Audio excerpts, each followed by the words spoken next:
What's going on, everyone? It's Smash here, and today I'm going to be reviewing the beta edition of Tom Clancy's The Division. The beta just ended, unfortunately, a few days ago, but first I wanted to apologize for not uploading in nearly a month. I just haven't really been feeling YouTube lately. I've been busy with other stuff. I've been trying to get back into my whole school routine and keep my grades and stuff up. So, anyway, I'm back, almost like I was never gone, really. Anyway, in this review, we'll have some gameplay, and I'll talk about some features of the game, cover-to-cover combat, the open-world opportunity, the storyline, or what we saw of it, the basics behind the game, the dark zone, the multiplayer, and ultimately I'll give my overall opinion. Make sure that if you do enjoy this review that you do leave a thumbs up and hit subscribe to see all my future videos, and share this video with all your friends. Enjoy. So an interesting fact, 6.4 million players played the beta, which when compared to the 2015 census population for New York City, shows that that's equivalent to nearly 75.5% of the total New York City population. Basically, the numbers are equivalent to about 76% of New York City playing the beta. So let's move forward. So, The Division is an online open-world third-person shooter. That's a tongue-tire. Anyway, this also has survival elements mixed in. While they're not really mixed in, to compare, it's more like dumping survival elements into the game and completely changing the dynamic. So your main objective in the game is to survive in the cold streets of New York City after a virus is released during Black Friday. This virus is released, destabilizes the entire United States, but particularly devastates New York City.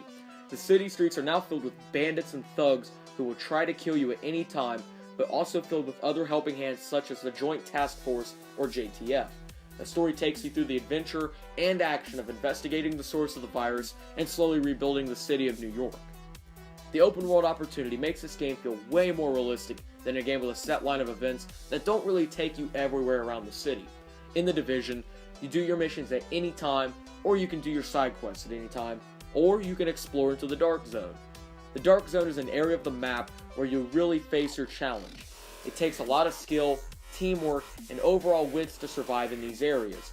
You and your friends, if you choose to play with friends, can go here and go face to face with other groups of players around the world.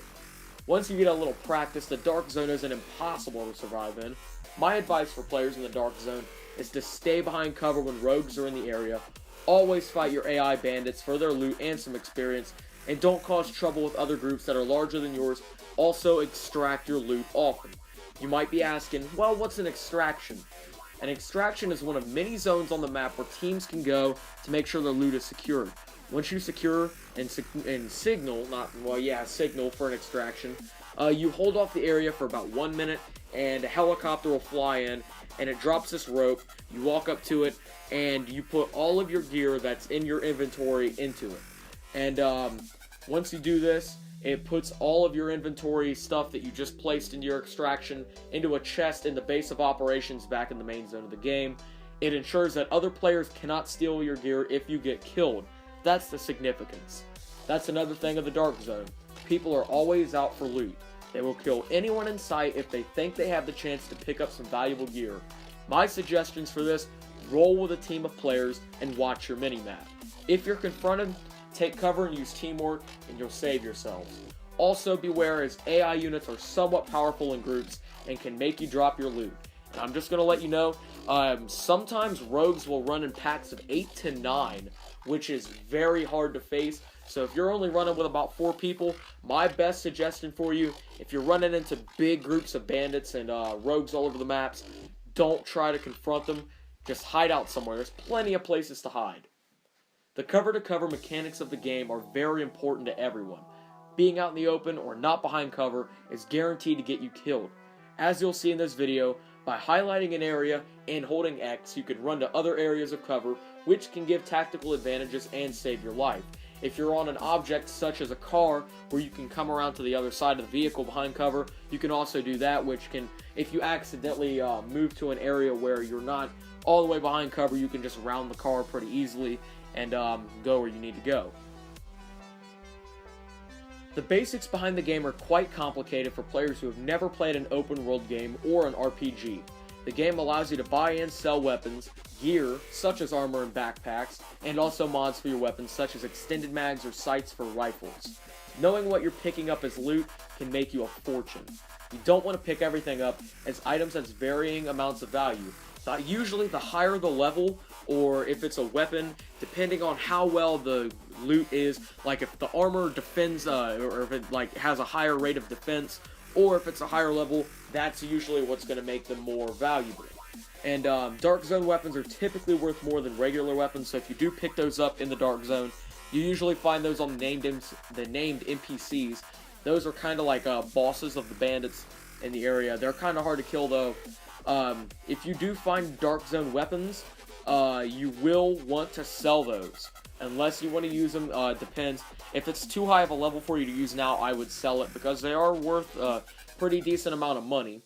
But anyway, you will need to learn what to scavenge in the Dark Zone. Also, your base of operations can constantly be upgraded, giving boosts to technology, health, security, and more. The more you upgrade, the better the rewards. You also have to conserve your ammo and supplies, just as any other survival-based open-world game. You don't want to trust anyone that you don't roll with, as people will be quick to screw you over for supplies and loot. The map is a decent size as well, and it's pretty easy to get around once you learn shortcuts and hiding places. My overall opinion on The Division is that it's easily one of the best betas that I've ever been part of. I haven't been involved in a whole lot of betas, but even though I only got to play one day, that was Sunday, I was hooked right in.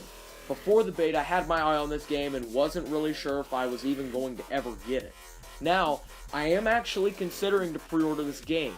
The game releases March 8th of this year, which isn't far away, but usually I like to confirm that I have a copy of the game, and since I did get to play it, it will probably be a really good choice, since I did like it. The beta didn't actually feel much like a beta, it felt way more like a complete game. That was a pretty general consensus among a lot of my friends. However, it wouldn't be an honest review if I didn't point out some flaws. There was only, I think, 2 story missions and a few small side quests available, and the missions honestly were so-so. The game was not designed to pull you into a deep and fulfilling story. It was more or less designed to attract players into a storyline they complete over time as they fight other players in the Dark Zone. The missions seem repetitive so far, which is never good. Missions more or less involve me and my friends shooting waves of enemies as you clear an area, then some dialogue at the base of operations. Another issue is that some people experience crashing in the applications on console. A few of my friends had this happen to them a few times. I never personally had this occur. Another issue is that the maximum group size in the Dark Zone is only 4. A group of scavengers should at least be up to 12. Come on now. I've got friends who wanted to play, and they couldn't play because they couldn't join our squad and they'd have never been able to stick with us. Overall, I think I'd give this beta probably about an 8 out of 10. It was a really good overall experience. It blended the idea of a full game and a beta. However, it did have its shortcomings. Thank you guys for watching this review. If you made it this far, you're awesome, and thank you. Make sure to like this video and subscribe for more, and until next time, Smash signing out.